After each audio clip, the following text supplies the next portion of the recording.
O principal modus operandi dessa ditadura do judiciário, ela já é bem conhecida hoje no Brasil.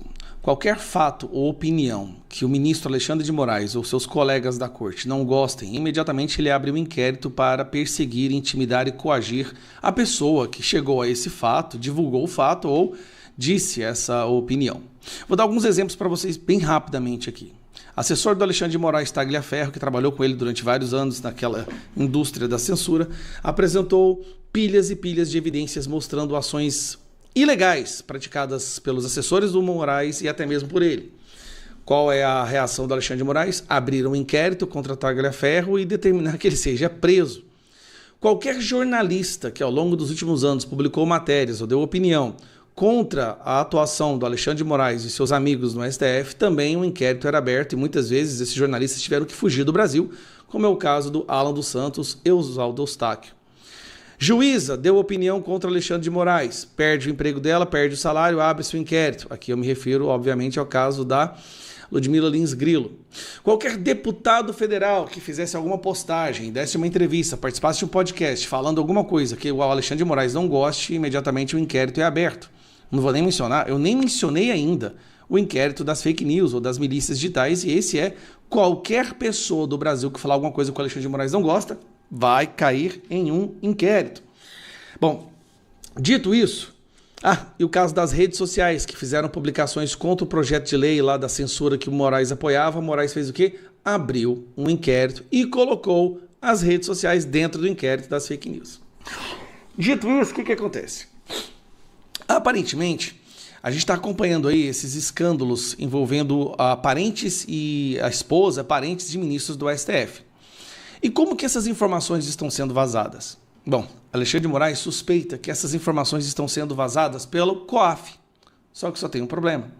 O COAF hoje é dominado por pessoas indicadas por Lula. Alexandre de Moraes está começando a suspeitar que o Lula está fritando a cabeça dele.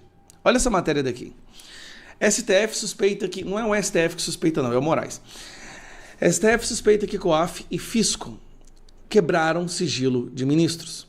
Alexandre de Moraes cogita abrir inquérito para apurar se houve acesso ilegal a dados pessoais de magistrados. E aqui tem uma questão que chamou a atenção, que é essa parte aqui.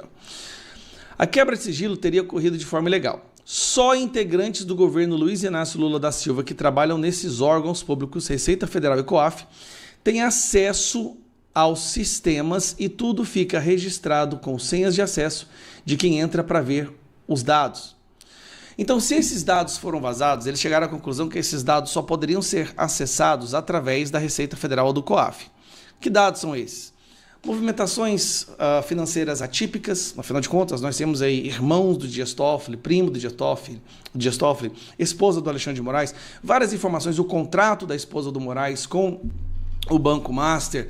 Então, essas informações, como que elas foram vazadas? A gente viu que o Banco Central colocou em sigilo todas as conversas entre o presidente do Banco Central, Gabriel Galípolo, e o Alexandre de Moraes. Moraes começou a suspeitar, peraí, essas informações que estão destruindo a minha reputação e a reputação do Dias Toffoli, como que elas estão chegando ao conhecimento público? Como que a imprensa está tendo acesso a elas? A única possibilidade é que o próprio sistema da Receita Federal e do COAF está sendo acessado por membros dessas instituições e eles estão vazando. Mas aí que vem o problema. Todos que ocupam cargos nessas duas instituições, todos são pessoas do Lula. Eu acredito que o Moraes está começando a perceber que o Lula está disposto a entregar a cabeça dele, até mesmo, talvez, a do Toffoli, não sei, para ter mais vagas, mais ministros para escolher, por não confiar no Alexandre de Moraes. Mas a situação agora é uma situação de briga interna. E eu torço pela briga. Eu gostaria muito de ver uma ruptura completa, porque existe um consórcio, que é o Lula e a ditadura do STF. A ditadura do judiciário existe hoje no Brasil num consórcio, numa parceria, Lula e Moraes. E aí ver que isso está tendo intriga interna, isso é muito bom, isso enfraquece, né? Dividir e conquistar, diz o lema da guerra. Então essa matéria para mim é muito interessante, vamos acompanhar o que vai acontecer nos próximos capítulos.